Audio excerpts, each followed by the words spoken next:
This is the Average Guy Network, and you have found Home Gadget Geeks show number 595 with guest TJ Huddleston, recorded on December 21st, 2023.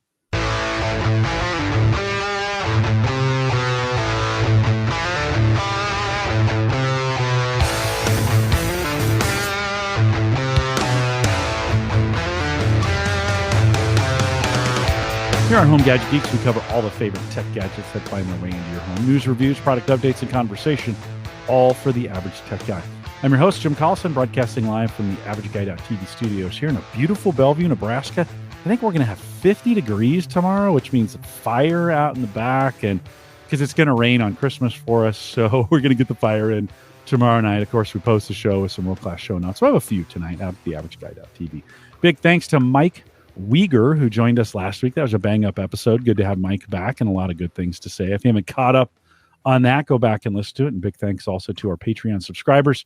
If you haven't joined the crew and maybe that's something you want to do, maybe that's a good New Year's resolution for you, like join a Patreon group. You could join ours. Head out to theaverageguy.tv/Patreon 1 month or as long as you want. We just have one easy plan, $5 if you want to jump on the team. And of course, I always appreciate those who month in and month out support the network. Appreciate that. Speaking of that, we've updated the Amazon affiliate link on the front page of the AverageGuy.tv that just says Amazon support or support us on Amazon, something like that. Just click on it, then go buy stuff. And that's always helpful to the network as well. Introduced him a little bit earlier, but TJ from HomeTech.fm is here. He's the other third. We've had Gavin on. Now TJ's on. He is a third of HomeTech.fm. And TJ, welcome to Home Gadget Geeks. Yeah, thanks. Great to be here. And maybe we need to get Seth on the show now too, so that way it's just all complete now. You know what I mean? Yeah. Ask him if he wants to, and then we'll have him on. That way we've got the circuit is complete, and we have him on. Before we get any farther, let's talk about Gavin though, really quick. Like we've had Gavin on the show a couple times. Is he as difficult to work with on Home Tech as he is here when he's on Home Gadget Geeks? I mean, you can talk about him, right? It's just us, right? No, no, honestly, Gavin's great to work with. You know, out of the, I think the three of us, Gavin's probably the most on the ball with like the news stories and stuff like that. So we have our own Slack channel that kind of like your Discord channel, but just Slack instead. And throughout the day, I'll post news stories and stuff throughout there. And then Gavin's the one actually uploading it to our notes server and stuff like that. So he's a little more on the ball than maybe Seth or I sometimes. Well, that's good to hear. That's good to hear that we love having him, a big friend of Home Gadget Geeks. Gavin, always thanks for coming in. But it's not the Gavin show. It's the TJ show tonight. So let's stop talking about Gavin. TJ, give us a little bit on your background. Where are you from? What do you do? Those kinds of things. Yeah, absolutely. So I'm originally from the western side of Ohio. And, you know, I've always been interested in technology. I got my start working on computers, you know, famously during the Windows ME days when everything would just factory reset by itself and you would have to set up somebody's computer again. And so that's where I got my start fixing computers at. And I just really like that. And, you know, throughout high school and college, I would buy, you know, scrap electronics and broken laptops and stuff like that. And I would fix them up and sell them, and do whatever you did when you were in college. And just really enjoyed that kind of stuff. But I didn't know what I wanted to do with technology. I knew I didn't want to be in IT. You know, IT in general just never interested me. And I always heard about like the awful work-life balance for a lot of those kind of professions. Yeah. And so, you know, I didn't know what I was going to do. I decided to take a summer camp job in New York. And so I traveled to New York every summer for 4 years in a row and I just did that. And I worked at a restaurant, you know, in the off season. And that was really fun. You know, I got to work with kids of all ages and live in New York with a bunch of foreigners. You know, people would come over from Europe and all kinds of places to work at the summer camp. And so I really enjoyed that. And, you know, I decided the last year I was there, the fourth year, you know, I was like, well, I want to move somewhere else. Where should I move to? And I had some family down in Orlando, Florida. And I decided, you know, let's go ahead and just move to Orlando. And so I moved down to Orlando in about 2014 and I was looking for a job and I didn't know what I was going to do, but I needed obviously to find work, you know, as fast as possible. And I was on Craigslist and somebody had an audio, video, and home automation job posting. Wow. And I was like, what? I don't know what that is. Like, what is home automation? And, so I went to the interview, and they were doing basic things like installing TVs and speakers and sound bars. But, they were also automating, giant houses with lighting and shading and stuff like that. And so that interested me immediately. And so I started doing that. And that's kind of how I got my start in the home automation space. That's cool. And then you're not in Florida anymore. So what took you north? Got tired of Florida, the constant heat and the constant humidity. I'm not a fan, I've been one of those people. I've never not like snow, I don't want to deal with it, I guess, but it's not like the end of the world for me. Right. And so, luckily we moved back up to Ohio. I met my wife while I was down there, and I brought her up to Ohio as well. So she's a Florida girl, but you're not a Florida man. Yeah, that's right. Yeah, you don't show up in the news as Florida man. Uncle Marv loves to have his Florida man segment. Yeah, there's all kinds of crazy stuff down there. I think the heat just drives people nuts. You're probably right. It's just not a good place though. You're probably right. HomeTech.fm. What do you what's your specialty there? Like, what do you I know you guys don't intentionally do that, but do you have an area that is your most favorite? I kind of play the role that, I'm the professional insight. So, after getting my start in home automation about 2 years ago, I decided to start my own company doing it as well. And so now I kind of come at it as an actual integrator and as a business owner who's installing a lot of the technology. Okay. And so I bring, the news stories that I talk about, they have some kind of impact on the professional space, but I'm also using them at my house in a DIY space as well. Mm-hmm. And so that's kind of how I come out with all those stories is, how am I going to use this with my customers?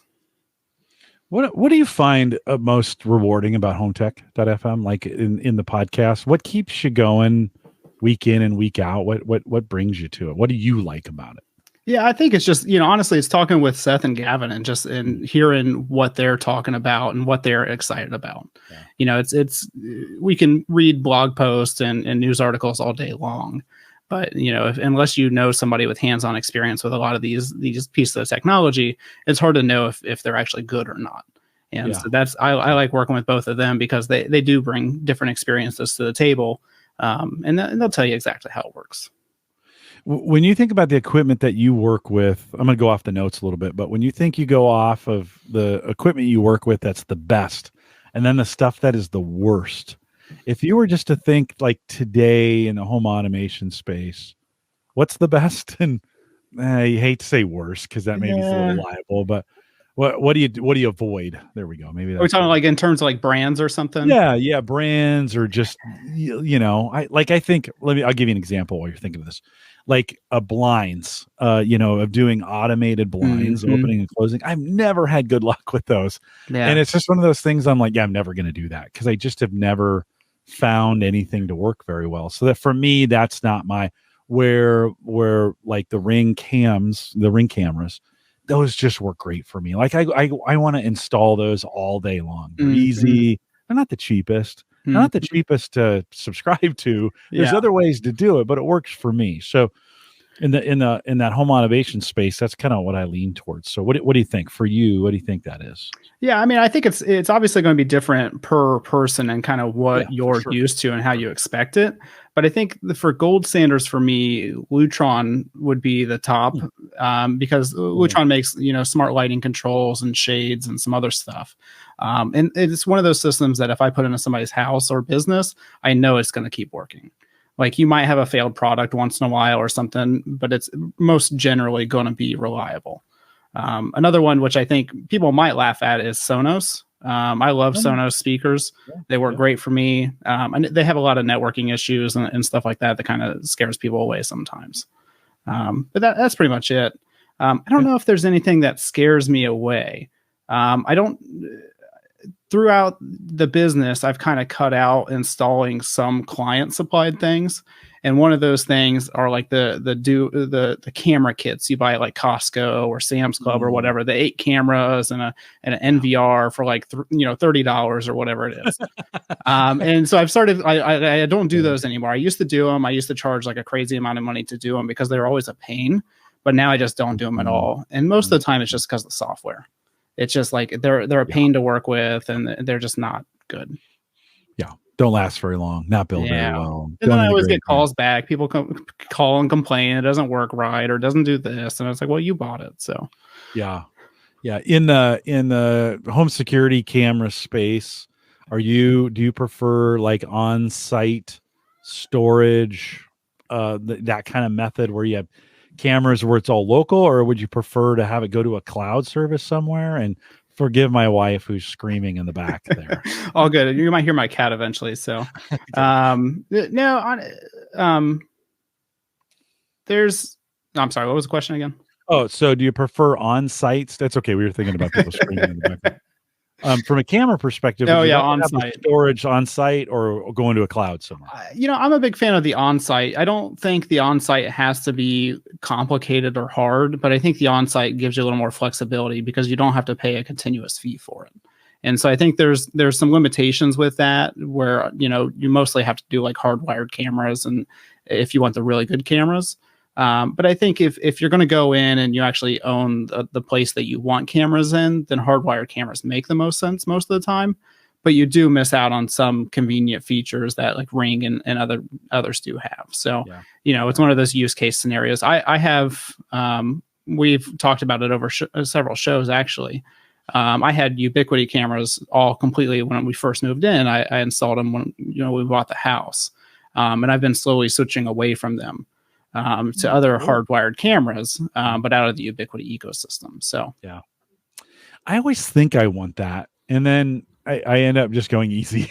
Yeah, you're like, I'm just going to buy another Ring cam. I'll spend $30 a year or whatever it is for the subscription. I think I have 4 now. They just install super easy. Mm-hmm. Put up a solar panel to power them, and you're off to the races. But I do Uyghur set up hardwired, PoE. Brought them all in, had live feeds on a monitor where you could see them all the time. And there's some moments I'm like, man, I wish I could see a live feed, because Ring is definitely not live. Mm-hmm. Maybe every 3 minutes. Yeah. First world problem. Well, and that answers the question too. It's like, what do you want security cameras for? I run into a lot of people where they just want cameras to like keep an eye on things once in a while. But then there's other people that are like, well, if the neighbor's car gets stolen, I want to be able to go back and look at that. And it's like, well, then you need the 24/7 recording and all that stuff, which you can do with wireless cameras. There's some nicer cameras like Eufy by Anchor.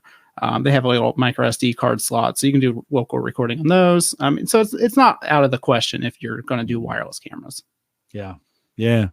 I talked myself into some of those, and then when I go to install them, I'm like, no, this is too much. Yeah. It's too much work. Well, especially depending on the layout of your house, it can be a real pain to wire everything. So yeah, you got to send it down, and you got to, figure out where the PoE is going to get its power from, so you can send it out to it. And then it's always like I'm trying to figure that out in the middle of winter or the middle of summer. Yeah. Right. And then you're like, I don't want to be in the attic. It's too hot up there or whatever.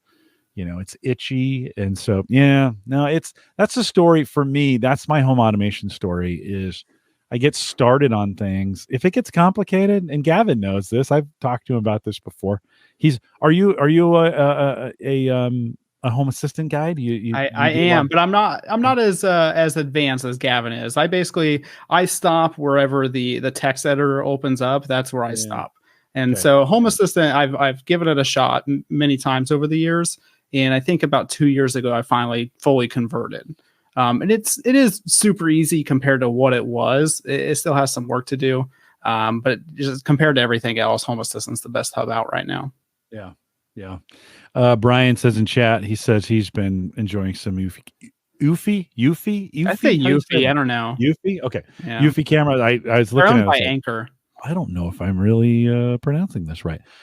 Picked up a few months back, replaced some Wise cameras, and those Those were real popular for a while Mhm. too. I think maybe they still are. Do you think in this space those are still getting some love? Yeah, they're still popular. Why- I think a lot of people got kind of whiplash though because they started putting paid features up and stuff like that. So I think it's kind of hard when you start off as the $25 camera and then start adding subscriptions and then slowly raising prices. I think you drive away some of your base, but they're still, among the cheapest cameras out right now. So you gotta make some money somehow. Yeah.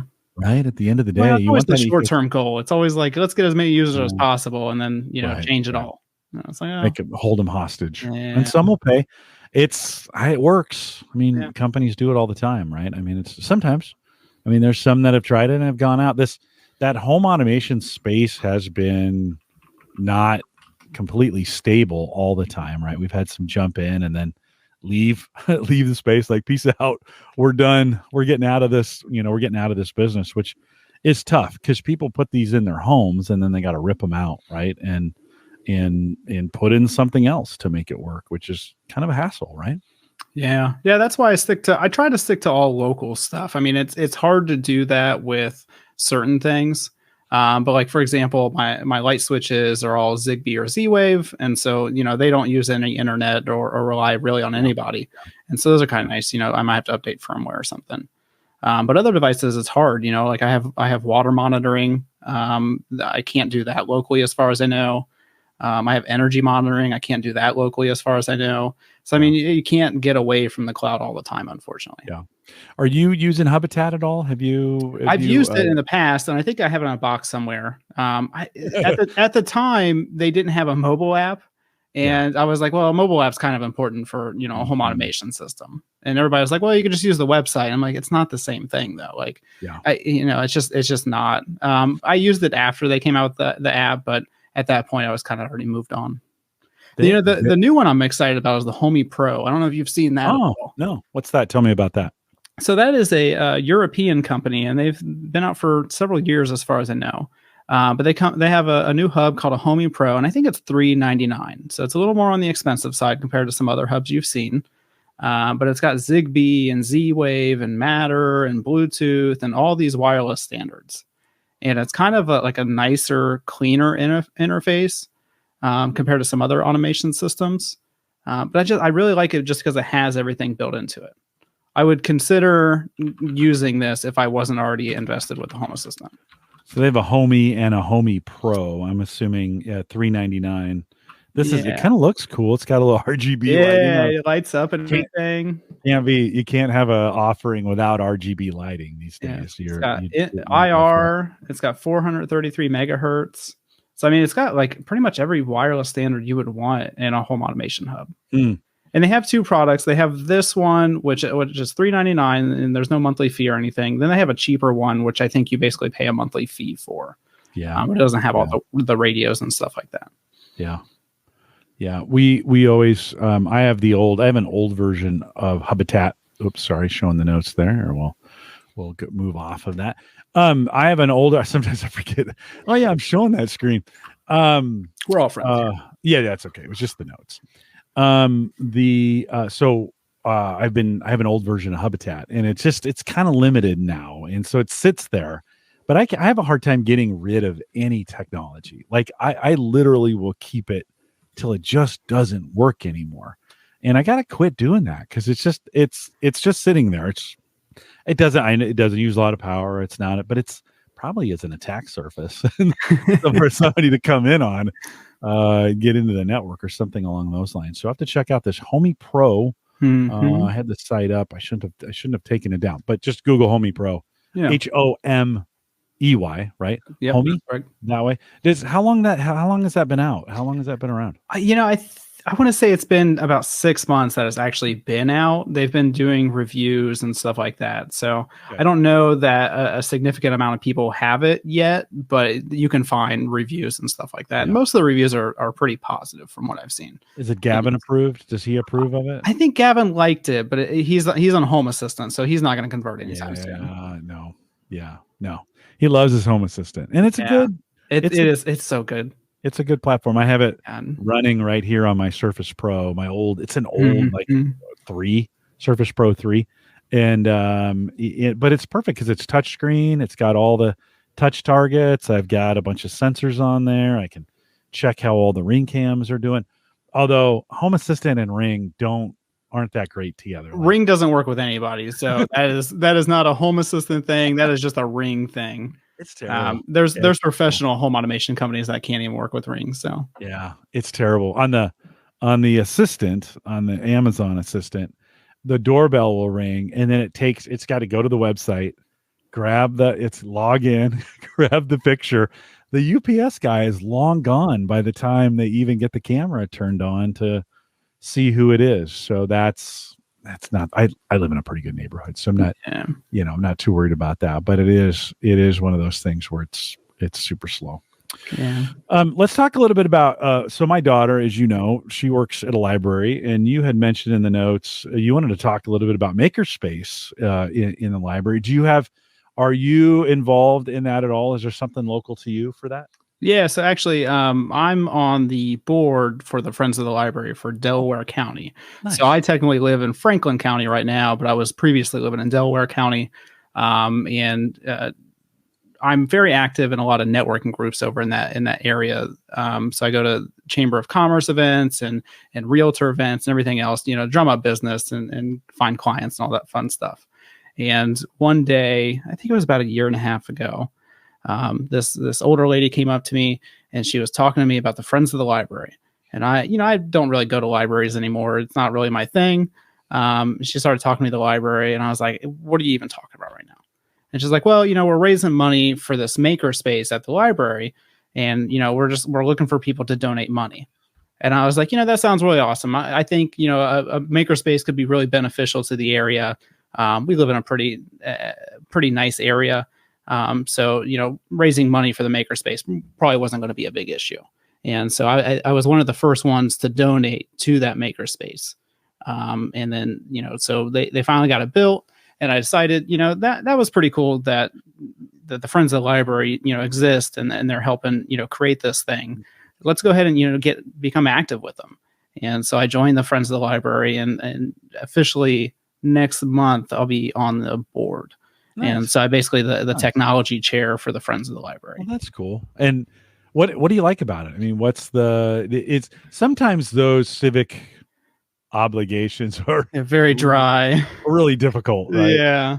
Are you enjoying this? Is that any different? You just stomaching through it? Yeah, it's interesting. It's not something I've really been a part of. I've worked for various companies and all that good stuff, and I've never really been part of a board.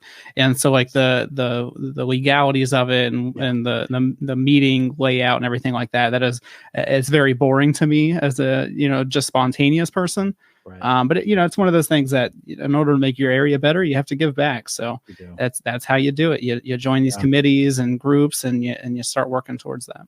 Did they put the Makerspace in, or is it still in the planning phase? No, so it is done. It is a very beautiful library. Let's see if I can pull it up here. But yeah, it is all finished. The Makerspace there is really nice. So they have two in Delaware County, and this one is the newest one. It's a great space. They basically charge you nothing to use it. I mean, I don't understand it at all, but it's a library, so I guess that's how it works. Oh yeah, it's the last bastion of communism. Crazy in America. Everything else is capitalism, but not the library. What kind of equipment did they put in? So they put in Prusa 3D printers. So the PRUSA, those printers, the really good ones. And then I don't know the other names of the machines, but they have, $20,000 laser engravers and vinyl cutting machines and VHS digitization machines and all kinds of crazy stuff. And how long has it been open? This has been open about 6 months. Okay. Is it getting much use? Oh yeah, absolutely. Really? Yeah, it's crazy. So they have training actually as well. So they'll teach you how to, make like simple 3D models and stuff like that, and you can actually print them. But those classes are always booked up probably about a month in advance. Yeah. So very popular. Brian says out in chat, he says, this is just the type of thing I'd love for my local library to have. So Brian, you should approach the librarian, the head librarian. How did that get in? Somebody just asked you. Somebody came up to you. Yeah, Right? I mean, I just met the lady at a networking event, and she was telling me about the Friends of the Library. So yeah, that's how I found about it. I would never learned about it, but I'm assuming a lot of areas have this. I mean, I've talked to a lot of other people about the Makerspace and stuff like that, and they've mentioned that their libraries have a Friends of the Library. So more than likely, your area already has one. You just have to join in and help. It's a popular group, right? Sometimes, depending on the library, it depends on what they focus on and some of those kinds of things. But that may be one of those areas where you, the listener, could say, hey, let's think about it. Now, it takes forever, to get some of these things going. It just takes patience and time, and you're working with other people, and you have to listen to other people's opinions on things and make some compromises. But it's not I think once you get going, our library too has a Friends of the Library group that does a lot of great things, not just for the library, but for the library staff, which is kind of cool. Yeah, like throwing pizza parties and awards and stuff like that. Yeah, we do that as well. So do you on the 3D printers? It's really common. You would pay filament cost, but it seems like, as I've been asking about that, pretty reasonable price for even some of those. You'd bring your design in, plug it in, do some stuff, and then they would just charge you. Is that what you guys are doing? Same exact layout. I mean, it's very cheap. I mean, if you've bought filament before, what is it? A 2.2 kilograms is $20, depending on where you buy it from. And so they're basically charging you whatever you use. And so unless you're printing something crazy, super dense or super tall, or you're just printing a lot of things, you're going to be paying nickels. I mean, it's you can't go anywhere else and get it that cheap. Yeah. And they'll show you how to do it. I mean, you just bring in the file and they'll show you how to do it right there. It's great. Have you done much 3D printing? I have. So I ran a 3D print farm and sold on Etsy for a little bit. Hold on. What is it? I've never heard of this. So it's just a bunch of 3D printers set up, running all the time, making things, and I was selling them on Etsy. Really? And it was fun, but I got burnt out. It was one of those things where you turn a hobby into a job, and then it's not your true passion. Right. So people would order things from you on Etsy. Yeah. You would put them on the printer, print them up, and a couple days later, drop them in the mail. And I was printing. Have you ever heard of Milwaukee Pack Out? Like the Milwaukee, they're like modular tool cases that you buy from Milwaukee. And they don't really make any like third-party accessories for it, so you can make stuff that like holds extension cords and levels and whatever else. And so I was selling a lot of that. And I think at one time I had 4 or 5 printers set up. So and just running all the time. All the time. It was crazy. It was so hot in my office, Jim. It was crazy. I had to constantly leave the window open and stuff just because all the 3D printers. Just just all the time. That would be hilarious. So you should have timed it to make some music. I've seen those on YouTube. Those were pretty cool. Oh, Gavin says he says he didn't even know his library had a Makerspace. Looks like fun. You can save so much money. So one of the things that was great is, I go to a lot of these networking events and I meet a lot of new business owners. And there was this lady that I met that had a candle company. And, she started making candles in her dorm room, and then it kind of blew up, and she went crazy with the candles.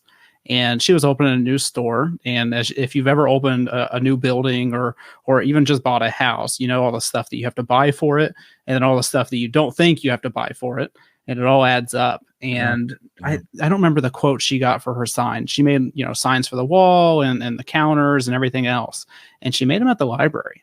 And I think she spent like less than $100 to outfit like a giant, like 2,000 square foot store. Yeah. Do you guys have a poster maker in your Makerspace? Yeah, we do too. Yeah, and like a vinyl cutter, so you can make like nice vinyl banners and stuff. They even have a little grommet, hole punch thing. Yeah.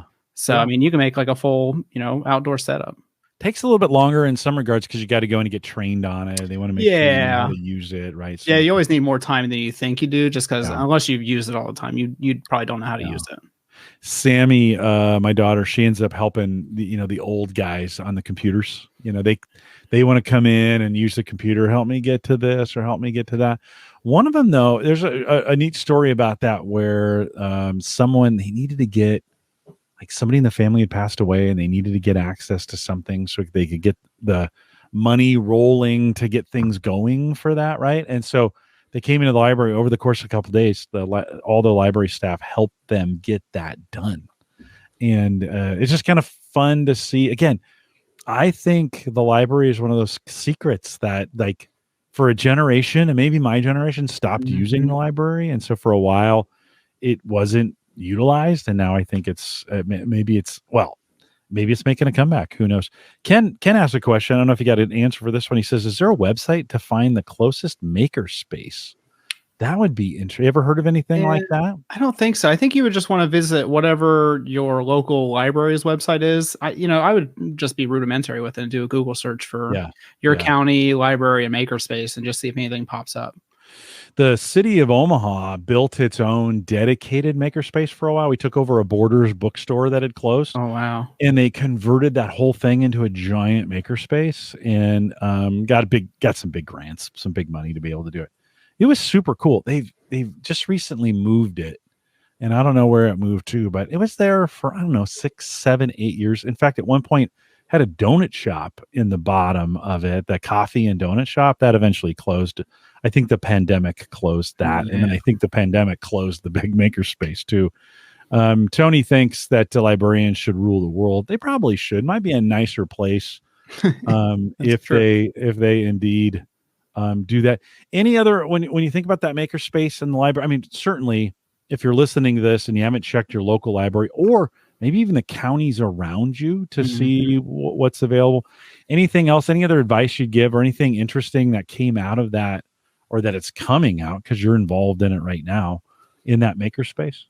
Nothing that's coming out. I mean, one of the unfortunate things is that, to buy all the equipment costs a certain amount of money, but then you obviously have to maintain the equipment over the years as well.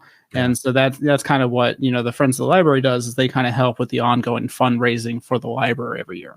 And so a lot of times when people think about these things, it's like, great, a printer's $1,000. Let's go out and buy 5 of them. And it's like, well, that's the first step out of, 20 steps. Because you have to keep making sure it works, and you have to make sure that it's delivering the same thing every time. And so that's where that fundraising arm, comes from. And that's very important for every library or any organization to really have. Since you were a 3D printing guy, I'll ask you this question, then we'll move on. But I always, you think about those 3D printers at the library, and you just said a minute ago, sort of, you just take your file down there, put it in, and print it. And yet every 3D printer guy or person that I know says, "Oh, I messed up the first one. I messed up the second one. It took me forever to get it right." So which TJ, which is it? Is it, can I really just take a file down and print it? Or am I going to need to mess with it when I get it down there? Well, so the beauty of the library, from what I've used at the 3D printers at my libraries at least, is that you don't have to do any of the pre-printing stuff that you might have to do with your printer, like leveling the bed and everything. Because typically, from my experience at least, I don't know about everywhere, but they always did the calibration and everything. And so that way, when you go to actually print it, it just works. And so, most of the time I would say it is. It's one of those things, like everything else in technology, it depends on how much you spend, right? If you spend $200 on a 3D printer, you're probably going to have to tinker with it quite a bit. If you spend $1,000 on one, you're probably going to tinker with it a lot less. And that's where the library kind of excels, because they're not buying the $200 printers. They're buying the $1,000 ones. Yeah. When we had Dave McCabe on, I don't know, a month or two ago, he had bought, I forget the brand name, but it really, they're about $800, $900, $1,000. And that's probably one of those things. It's definitely one of those things you get what you pay for. Absolutely. Right? Well, and the nice quality of life improvements too. As you get more expensive in a 3D printer, you get auto leveling and stuff like that, where it really does make a difference. Mm-hmm. So I've been out of the 3D printer space for about a year now. But I think I might go back in. I'm looking at some resin printers recently. So if you've got, so say I break something on my car and there's a part for it or there's a plan for it that would 3D print it, that, it's a holder, battery holder or something. Mm-hmm. If the printer's good enough, could I get the file off the internet, take it down, and what you're telling me is with their printers, maybe it's a one-trick pony, and I just go in, it prints it just fine, and I'm done because their printers are a little bit better. Generally, is that the way it works? Do you think? Yeah, that's what I would say. I mean, it's like I said, it's a combination of the quality of the printer and just the fact that they're trying to make it work so that way you're successful every time. Yeah. So, they don't want you to come down and have a bad experience and then never use it again. So the time, well, and that's the thing too, right? Is negative publicity. Yeah. Gavin got it. McCabe was talking about the Bamboo Lab printers. My business partner just bought one of those and he really likes them. Yep. Yeah. So, Dave does too. He Tony says just ordered some 3D printed brackets, and you did this. So this is the other thing you can do is order somebody else's 3D printed. They 3D printed it, but prices could be very, very reasonable on that, right? He did this brackets for his Waze vacuum. Yeah. They're cheap and they look great. And so that's another way to support someone else's 3D printer habit. Right? Yeah, and I've definitely used the online 3D printer sites. I think it was like Cloud 3DP or something like that to order because when you buy a 3D printer, as you go up in price, you also go up in the materials you can print as well. And so when you buy a cheap printer, you can do PLA most of the time. And then as you step up, you can do carbon fiber or metal or whatever it is. And so, if you buy the nicer ones, you're able to do those things. But I didn't feel like dropping $2,000 on a printer. So I ordered like an ABS car part or something for, $50 off one of those websites. Right. It worked out great. Right. Yeah. Just don't print the shell for your submarine and you'll be don't do that. Hey, in the notes, you've got this 2 words, litter robot. Tell me about the litter robot. This is my most expensive automation purchase to date yet. So this is an automated litter box for your cat.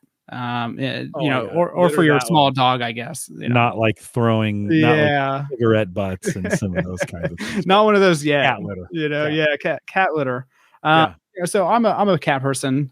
We have 2 cats currently, and one of my worst chores throughout the week is changing or scooping cat litter.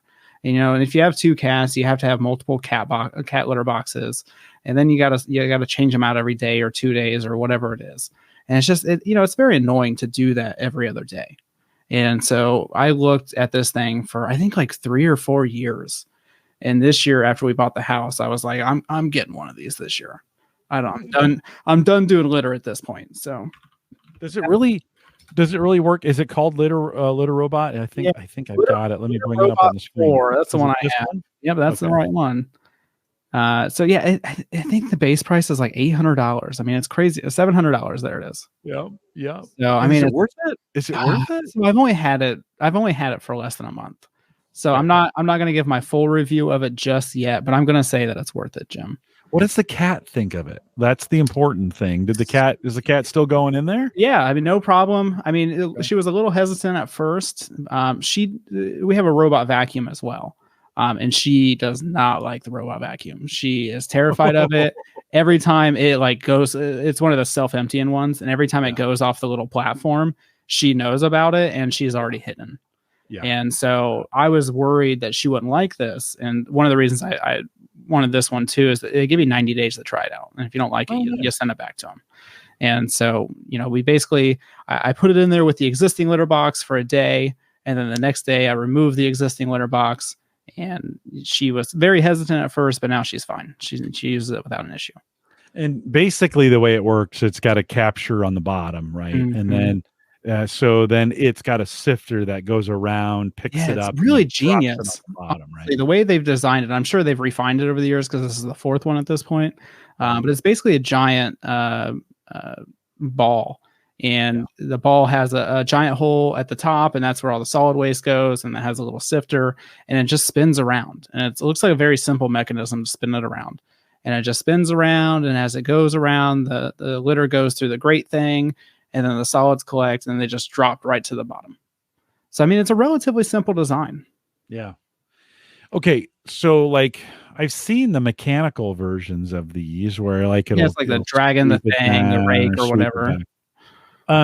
What makes this smart for you? I mean, okay, yeah, it's got an app. Are you using the app? It says it'll weigh the cat and some of those other kinds of things. What do you use the app? The app is pretty interesting. I mean, so it's one of those things that like right now I'm basically using the app to make sure that the cats are using it because it's so new. And so that was the biggest thing.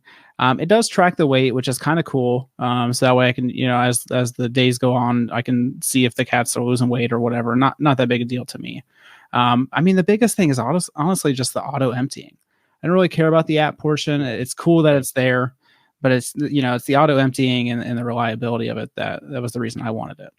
Ironically enough, it integrates with Home Assistant as well, so you can have it do things. And so, the first time I got it connected, and the cat was still scared of it and everything, and I was like, well, I have the app and it notifies you whenever it runs and everything.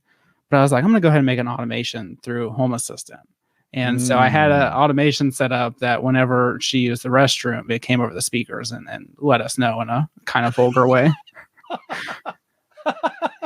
That's great. So, that was the automation part was interesting to me, but it wasn't like a big seller. The big seller was that everybody that I know for the most part likes theirs. Yeah. And they're very hit or miss. If you've looked at any of the automated litter boxes in the past, the automated rake thing that you were talking about is the most common. Right. And I've heard nothing but bad things with those. Right.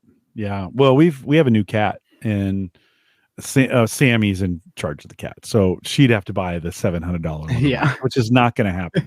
but Smart Scale, Tony says by weight supposedly can discriminate by which cat and their bathroom habits. It's keeping track of the cats, the frequency. We had an older cat that had a kidney problem. Yeah. That we wanted to monitor, and that would have been, we use Pretty Litter. There was another question in chat. Ken asks, do you need to use a certain brand of litter? Do they say you can only use our brand? No, so supposedly you can use any good clumping litter. And so right now, I think we're using Tidy Cats or something. We go to Menards and buy a bunch of litter at one time. So whatever the clumping litter is from Menards is what we buy. So no problem there. The only thing I can see that you might have to buy from them, there's the waste bags where everything drops into. It's kind of a weird shape, but I feel like you could probably use like 10 or 20 gallon trash bags for it if you really wanted to. Okay. So nothing as far as I can tell is proprietary, in terms of consumables at least. Real-time stats is what they say on the website. Yeah. Like health insights. And that may be, as you think about, I mean, there is something to this. Is our cat was having kidney problems. Mm-hmm. He was visiting, the litter box a little more frequently. There could be some things with this, especially with the advent of some AI reporting on this, where the app might alert you, hey, you might want to take the cat in because of this or whatever, right? Yeah, we went through the same thing. We had an older cat that developed some kidney issues.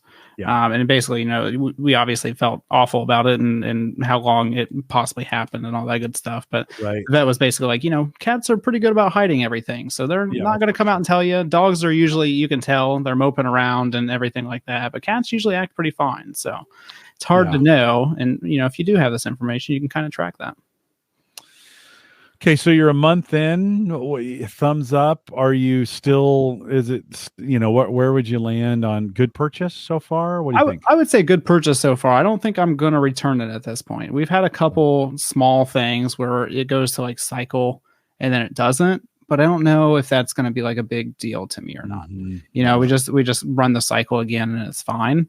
Yeah. And so I guess my only concern is the longevity of it, right? It's a big purchase, and is it one of those things that's going to work for 5 years, or is it only going to work for 2 years? Yeah. And so I usually don't buy the warranties on things, but I did buy the 3-year warranty on this. Oh, and so it's supposedly, according to them, if it breaks or whatever, then they'll replace it or fix it or anything for 3 years.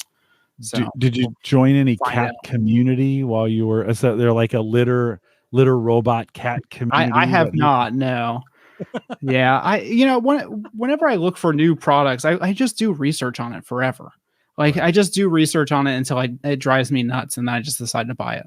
And so I've been watching YouTube videos and reading Reddit reviews and everything else about this product. Mm-hmm. And so now it's just like, let's just do it. Tony says out in chat, we have a cat, but haven't been able to get his wife to spend the money on something like that. Because it's very expensive.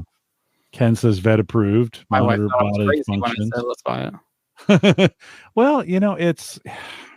Do you have you said you have a robot vacuum cleaner? I do, yeah. What do you have? It's one of the Dream Tech ones. I don't know if you've heard of that company, but it's Mm-mm. some Chinese company. I think they get their products from Xiaomi or vice versa. How long have you had it? That one we got shortly after moving into the house, and we bought our house in June, and so we've had it for about 5 months. I think it's great. I mean, it has a mopping feature, but it's just like a wet, towel basically, and so we don't use that part. But the auto run feature and everything is great. I get to the point every time where I'm going to buy one of those things, and then I chicken out. I'm like, because I do the vacuuming this month since surgery 2-3 weeks ago. They put a 10-pound limit on me, and that vacuum cleaner, to get it across some of our carpet really takes some effort. So I've been like, well, fortunately Sarah has been picking up the slack, but I thought, maybe this is a good time to pick up. I'm just a chicken. Maybe I'll wait till after Christmas. From a tech perspective, do you find it used to be there were a lot of good tech deals after Christmas? One, do you think that's still true? And two, do you take advantage of it at all in any of your home automation purchases? I'm one of those awful people. I buy throughout the year, and so I don't really know how that plays out anymore. I actually have a ban starting around November from buying myself anything for the Christmas and stuff like that. So okay, hold on. I was listening. You have a ban on yourself till when? Well, I'm not. I buy stuff throughout the year, and so I see something, and I'm like, I should buy that and play with that. And so I try to give myself a pass, starting November, so that way I don't ruin any Christmas gifts or anything. Gotcha. Yeah. This is what I'm wearing. This hoodie that I'm wearing. I wanted to make sure I loved it so much. I wanted to make sure I didn't miss it, and so I bought it. And Sarah was out of town when I bought it. And then she comes home and she's like, "Did you buy that Chiefs hoodie?" Like, yeah. She's like, "Oh, I just got that for you for Christmas." Yeah. I was like, I didn't want to miss it. Happens all the time. I missed it a couple years ago. And happens all the time. Yeah. I'm not. That's a good. We should do that more often, where we stop buying in November, maybe even October. Like, hey, you could probably go a month or two of your life without buying, something, those kinds. You could still buy the stuff you need. Right. Absolutely. Right. I bought some. Well, and you sneak one in there once in a while too, so I do a lot of work for my clients and stuff. And so once in a while I throw a little toy in there for me too, Yeah. I'm already ordering all this other stuff. Might as well add something for myself, Right on. What's okay, so you talked about the cat, the litter robot, but did you think the home automation, did I ask this already? If I did, say it again. Your favorite home automation thing that's in your house. What do you really like the best in your house that you use? I think the favorite thing for me, just in general, I think would just be lighting control. So no matter what, if I had to go with a specific product, I really like these Zoos double switches. It's a dimmer and a fan switch at the bottom. How do you spell that? ZOOZ. OZ. Okay. And I don't know. There's like a specific model number. Zen 30. So Zoos Zen 30. Okay. And so these things are great. If you have newer ceiling fans, that it kind of stinks because newer ceiling fans suck. But older ones, they're all AC powered. And so these double switches are great because, let's see. So type in the Zen 30. Up here. See if you can find that somewhere. Zen 30. Yeah. Shop all. Okay. You keep talking and I'll. But it's a double switch. So it's got a dimmer at the top and then it's got a physical button at the bottom. And so my house that we bought was built in 1959.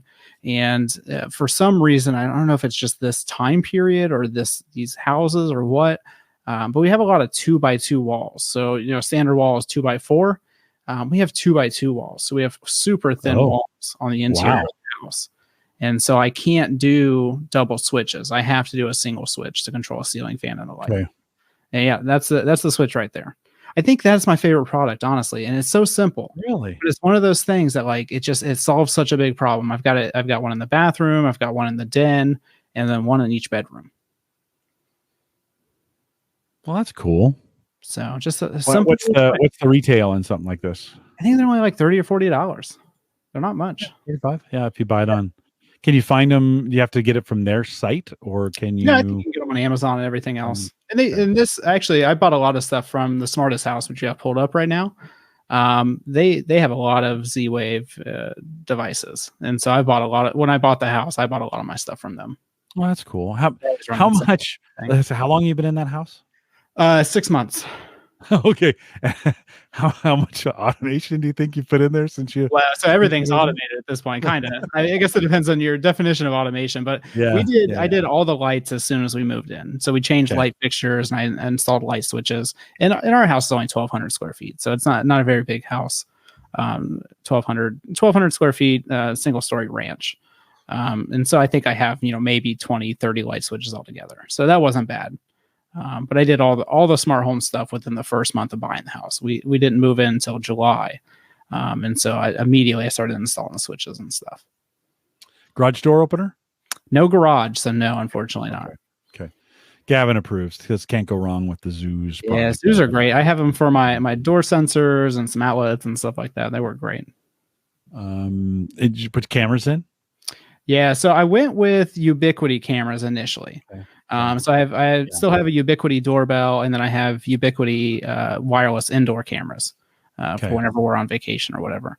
I went with Ubiquiti outdoor cameras at first, but we don't have a lot of like street lights and stuff in my area, and so a lot of the cameras at nighttime were not good. They were very dark, and so I only had those for about 5 months, and I've swapped those out. I'm running some rebranded Chinese cameras that have Starlight sensors in them. Have you seen the Starlight sensors at all? I've seen the output of them where they like crazy. You can color freaky. Night vision. It's crazy. It could be pitch dark out, and it can be color still. Is it green or gray on the picture, or is it? Do they get color on those? No, pictures? So they get color. So if it's the Starlight sensor and there's enough ambient light, they're really good at nighttime. So I've been swapping all my cameras out for those. That was prompted though because we had some animal digging up our yard, and we couldn't go back in the cameras and look. It was too dark, and so these cameras are crazy in comparison. You'll have to drop me a link to those. But Joe asks, are those switches? Are they Wi-Fi, Z-Wave? Those are Z-Wave. The Zeus Zen 30, the double switches are Z-Wave. And so that's what I did with my house. Is most of my stuff for like sensors and like actual automation is all Zigbee or Z-Wave. Yeah. And so the thermostat Z-Wave, the door sensors are Z-Wave, and everything like that. Yeah, they've got the Z-Wave Plus sign right there. So, and just to say again, it's a double switch. So it's the light. I'm assuming this is the light part up here, and this is the fan down below, right? Yeah. So like this is a good example. Like in the bathroom, if you have the exhaust fan, and then you also have your sink light. You could have the sink light controlled with the top portion here, the dimmer port, and then the actual exhaust fan turn on with the bottom button there. Yeah. So really great switch all around. Ty says that you got a small house, which is perfect for Z-Wave. Yeah. Well, that does help out quite a bit because we're not going very far with a lot of our stuff. Right. So, and where I have a rack full of equipment in basically the center of the house, which also helps out. So, yeah. Yeah. Well, you got to get the signal there. Right. Yeah. It's gotta happen somehow. Just part of it. Yeah. Well, that it's interesting. So for you, first wave was all lighting, right? Mm-hmm. And then you've kind of, I'm sure you're going back through. Have you thought about any of the like the home automation gadget stuff on like fridges or ranges or any of those kinds of high end where they're trying to get some smart stuff in the appliances? Have you looked at any of those? Not really appliances. I've tried to do various things. Like I have whole house electricity monitoring. So I actually had energy monitors installed inside the electrical panel. Is that the orange one? The Sense, that's the one you're thinking of. Yeah. This one's called Emporia View 2. It's kind of got a weird name, but it's cloud-based, but it's based off what's called ESP Home. And so you can actually flash the firmware and make it all local. And I haven't done that yet.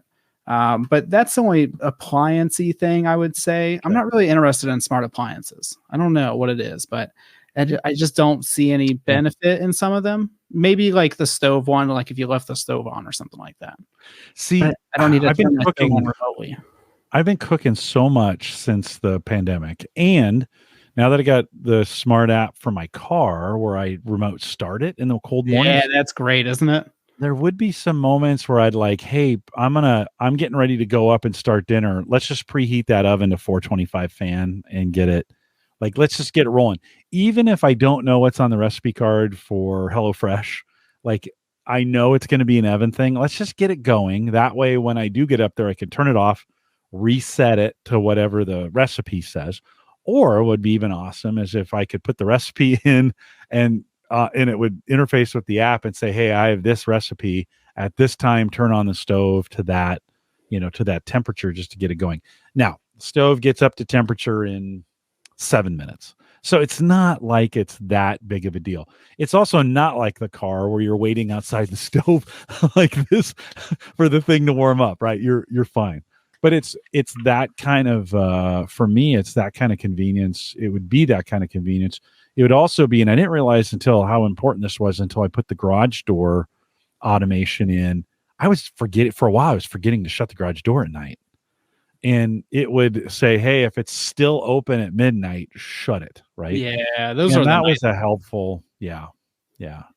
That was a real helpful automation. Now, that was another one where the pandemic kind of broke us of that habit because we just weren't going out as much. And so that function actually stopped working maybe a year ago, and I haven't missed it. I've been like, yeah, I pretty much get it shut every time now. But there was a while there where I didn't. The thing with the area that backfired on me, I was saying for a while, hey, shut the garage door 30 minutes after I open it regardless. Well, on Saturdays when I was out doing yard work, I'd go out through the garage door and then it'd shut. And you're like, then I'd have to, here's the worst first world problem in the world. I'd have to get on my watch and go to the apps. Well, it's always the most frustrating time too, because you're like, no, why did it already shut? Oh, just need to go in there real quick. No, right on. Just I sent you a couple of pictures through the chat there. I was trying to share my screen, but for some reason Chrome isn't letting me. But you can go and share these if you want. Where'd you drop them? Through in our chat. Yeah. Oh, in the Discord. Yeah. So this is you can show these on the screen if you get it pulled up. This is the before and after of my camera upgrade. And so the before is the darker one.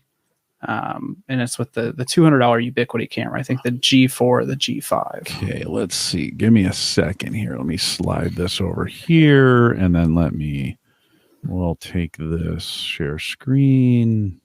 I haven't done it this way before, so let's bring it over to the window. Okay, so that's before, right? So that's before. That's with the $200 Ubiquiti G4 or G5. I can't remember, but it's around $200, $150, $200, somewhere around there. And then that's the new one. So that's the starlight sensor. That's at 9 o'clock at night, which I think we probably have the same kind of sunset and sunrise in a way. Yeah. And so 9 o'clock at night here is basically pitch dark. So isn't that crazy, the difference though? Seriously, that's night. And that's wow. I think that's a $200 camera. So it's a $200 rebranded, Hike Vision or Dahat camera, something like that. No, I haven't seen them that clear before. That's pretty great. Yeah. Wow. I've installed a lot of those for businesses, for parking lots and stuff like that, because no matter what time of night it is, you always get that great picture. Heck yeah. Yeah. So if you're looking for cameras, look for the starlight sensor. That makes a big difference. Oh, what did I do with Discord? And even Wise has a starlight sensor. So I will do me a favor in that same. Drop a link there so I know I can go back and throw that in the show notes for me. TJ, last question for you as you think about next year or projects that are on the horizon. What are you leaning towards, or what are you looking forward to putting in? What's like maybe the next big home automation project for you? Yeah, the next big thing for me is going to be gardening. So one of the things that we wanted when we bought the house is we wanted some kind of outdoor space where we could, grow our own vegetables and kind of hang out and everything like that. But kind of like the litter box, I'm a little lazy on things I have to do every single day. And one of those things I don't want to deal with, and honestly, it's just because I'll probably forget, is the automated watering of the garden. And so we're going to do a bunch of raised garden beds in the backyard. And so I started playing with some automation for watering. And so I think it was probably September. I bought these Zigbee controlled smart valves for hoses. And so it basically just goes and in between, the hose spigot and the actual hose, and it gives you an app to actually control it. And so you can set it up for a timer for 20, 30 minutes or whatever it is, and it'll run the watering. So that's a very simple way to do it. I know Gavin has automated his sprinkler system. I don't really have a sprinkler system, so I'd have to build something. And it seems like the easiest path forward would be going with the spigot functionality. Yeah, I think so. For retro, especially if you're going to retro them in. Yeah, and we're probably going to be at this house for 5 years or something, and then find another house. So it's not something I'm going to invest a ton of money into. But if we invest a couple $100 into it, and it makes watering the garden easier, and we can eat those vegetables and everything else. That would be great. Yeah, no, and it's a great. Sprinklers get harder, right? Because you've got you're talking about area, and you got to check them all the time, make sure they're not spraying out into the street or whatever, right? Where in a raised garden bed, or even just a regular garden, those are generally the less sensitive outputs, right? You're doing drip, or you're doing some kind of flow that you want it on for a certain time period, turn off. I mean, you can get some pretty good now manual timers that do that pretty well. They're not completely smart, but they're not also dumb either. They'll do some timing things for you to kind of keep them up. What are you so how much garden space you putting in? And you only need one zucchini seed, right? That's all you need. That's all you need. Yeah, I don't know how many we're going to do yet. We still have to plan the space. We have a chain link fence right now that we're having replaced with a privacy fence in the spring. And I think once we do that, we'll kind of determine the actual layout and everything. Because I don't know exactly where the fence is going to go yet. It's going to go mostly in place of the existing one, but we got to do that and get a shed. So once we do that, we'll figure out the layout of the garden. Okay. Yeah. I think every year that I'm going to do some kind of vegetables, and then spring comes around, I'm like, nah, I'm just going to do flowers. Yeah. I don't want to eat the food. Well, and you got to start it early too, which I never do. You got to start it in May, April, May. And I never do that. So doors. I started in June. I throw some seeds out in the garden. I'm like, there you go. Mm-hmm. Did you try and throw a link in the? I Google? did. That did not. Yeah, work it won't out. work. Yeah, no. It won't I'll send you that. Zigbee. You can timer. You drop it in the Discord that you and I are in, and I'll throw it in the show notes. Perfect. I'll throw it in the show notes when we go forward. Yeah, well, that's good. About a robot lawnmower. I've looked at those too. Have you ever looked at those, Jim? Yeah, well, that's another one of those things that I think about all the time. Yeah, and then I kind of think I almost built my own. Yeah, I was thinking about doing that for a while, and then again, it just gets complicated, and I'm like, And then chop some neighborhood kids' hand off, and you never hear the end of it. Oh, yeah. Yeah, what about you? Do you think would that be for what you're trying to do? Would that be helpful? Honestly, I don't mind mowing the grass, and so I've never really thought about automating it. It's one of those things that I like to put the headphones in and just I have a small yard anyway, so it takes me an hour maybe to mow and weed whack and everything. So I don't mind it, but I honestly started considering it when I looked at getting an electric lawnmower, just because the price of an electric lawnmower and an automatic lawnmower is really not that much different. Yeah. If you get the really high end, expensive, robot lawnmowers, they get $2,000 or $3,000. Yeah, but you can buy a base one for $800 or $900 now. Yeah, which I don't think is that bad. And the Ego electric lawnmower I was looking at is I think about $600. Mm-hmm. And then you got to buy a couple extra batteries and all this other stuff. So it's about the same price. Yeah. I love my gas. Listen, I'm a little crunchy and I hug trees just like anybody else does at times, but I went electric way back in the day before electric was popular, and I gave me 5-6 good years of, and it was still lead acid in those days. So I had to replace the lead acid battery a couple times. You'd use heavier too, Oh yeah, heavier. Although the thing didn't weigh very much, just to be honest. It's just the lead acid batteries just didn't give you the life that the lithium ion phosphates now give you. It had super awesome crank. That thing could crank hard. Yeah. Now, not for very long, right? That was the other thing. It just didn't last as long. So I got kind of turned off on it early, and then maybe now if I bought one, it'd be a better experience. Maybe the next mower I get, but I love my gas mower, Yeah. and I'm taking lawn away at this point, right? I'm getting less and less lawn in my yard. I've been putting more things in, so it's pretty complicated. Like to get a robot mower out there, it'd have to be really pretty good at. I mean, my polygon that is my yard is pretty complicated, so Yeah. No, I feel the same way too. So Yeah. I think when the ones I was looking at, I was like, I would basically have to buy like the $2,500 one or something to like make it worthwhile. Like it came with the GPS and the line tracking and all that stuff. And it's like I'm not going to spend that on this house. No. If I had a bigger property or something, it takes me an hour to mow it once a week at most. I'm not that worried about it. Right. Yeah. Well, it is one of those things. And the reviews haven't always been the greatest. Yeah. You watch the reviews and like, yeah, it kind of cuts, but it also. Seth has one from the podcast from Home Tech, and he seems like he likes it overall, but I feel like half the time he's just messing with it. It's fallen into a ditch or it's gotten lost or something like that. It's like automation's supposed to make my life easier. I don't want to have to deal with these problems all the time. See, I'd go out and watch it. I'd stand on the deck and I just watch it do its thing, because it's kind of satisfying, to watch a thing. So, and then I'd watch it for about 10 minutes and then I'd start monkeying with it. You just get annoyed at how it's doing it, Yeah. Hey, why are you going over in that corner 8 times? And then all of a sudden you're messing with the programming and you're doing all kinds of stuff. Yeah, it's like watching the robot vacuum. I only let it run when I'm away because sometimes it does stuff and I'm like, I don't want to be here for this. It runs over random things, and it's like it crashed into a mirror one time for us. We have this mirror that sits on the floor in the hallway, and I guess the LiDAR bounced right off of it and just ran right into it. And I was right outside the front door, and I just hear crash. Oh no! And I run back inside, and the mirror's fine, and it didn't break somehow.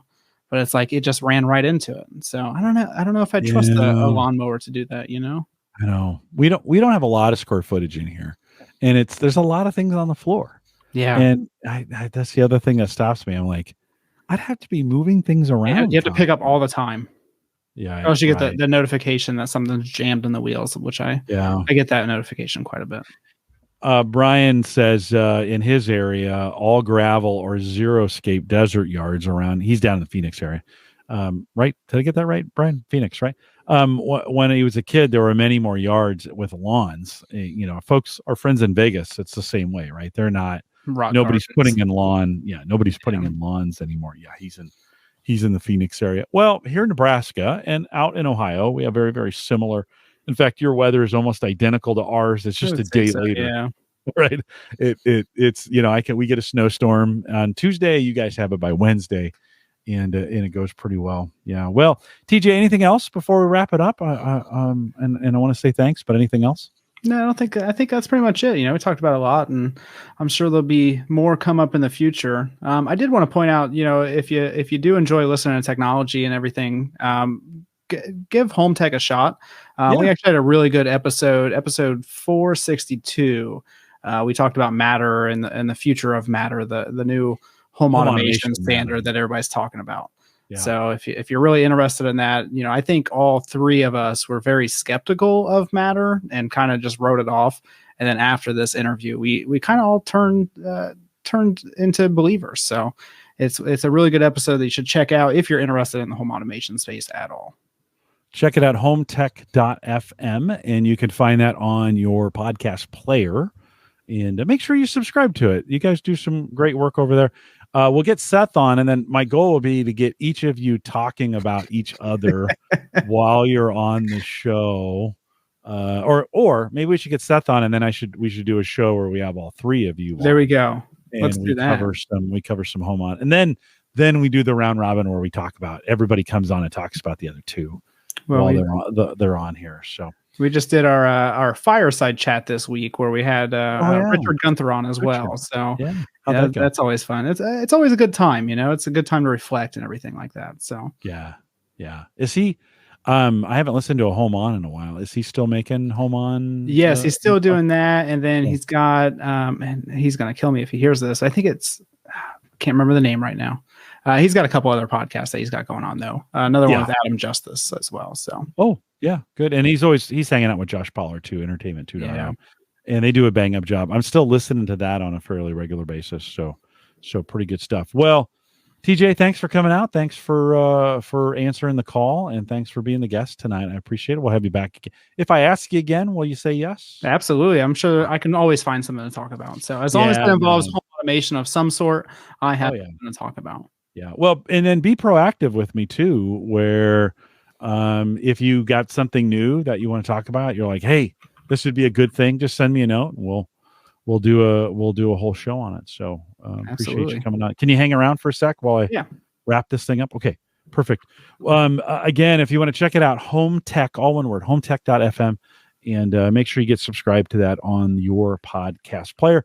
If you want to join us in our Discord group, we mentioned a couple times, we have a really friendly Discord group. Jump out to theaverageguy.tv/Discord, jump in there and get signed up. And it's the friendliest Discord group I'm in. Although I have a family one too. Weirdly enough, my family has kind of landed on Discord as the family chat, and so that's where we're doing. We did Facebook for a while, but now we're all on Discord. So join us over there. You won't see my family in that group. We have a separate group for that. If you want to leave me a message, you got a comment, a question, whatever, head over to homegadgetgeeks.com and leave a message there. Don't forget both web and media hosting for this show, powered by Maple Grove Partners. If you need a website, you need some hosting, Christian's got some bang up plans over there for as little as $10 a month. Check it out, maplegrovepartners.com. He can do just about anything. He's the smartest guy on the planet. So he's forgotten more than I know. So check it out, maplegrovepartners.com. Last live show for the year. Taking next week off, and then on the 4th, when we're back, I'm actually doing one of those shows where we had the CMO, Chief Marketing Officer for Bark at bark.us. They provide monitoring solutions for parents for their kids for the internet, which is cool. They have both a router now. They have a premium service for your phone, an app that you can buy, and now they have phones built particularly especially for your kids that you can give to them, and it's got Bark built in. It just gives you some ability to kind of monitor and lock some things down if you need to. So on the 4th, when we're back in 2024, I'll be doing the first ever opening the show by myself, playing in that interview, and then wrapping up the show. So come out and join us. If you've never joined us for a live show, come out and join us for that one. January 4th at theaverageguy.tv/live. 8 p.m. Central. I'd love your feedback on it. Just a different way. TJ, you guys know how hard it is. If you get an industry expert, they're not coming out on an evening, right? To do an interview, you got to do it during the day, right? Yeah, ours always has to be in the middle of the day. So I run a couple companies, and it's always hard to schedule those because you have to do it so far in advance, and you never know what's going to pop up. So. Yeah. Well, and it used to be cool to do like you'd say, hey, podcast, and it was in those days, podcasts were still pretty kind of cool, not cool, but they were unique. That's probably the right word. So I could get people to come out in the evenings. They would do that. Getting harder and harder to get that done. Yeah. So I'm going to do some interviews on that. Well, if you're joining us live, thanks for coming out. And a reminder, we'd love to have you join January 4th, 8 p.m. Central, theaverageguy.tv/live. For those who joined us live, thanks for coming out. With that, we'll say goodbye.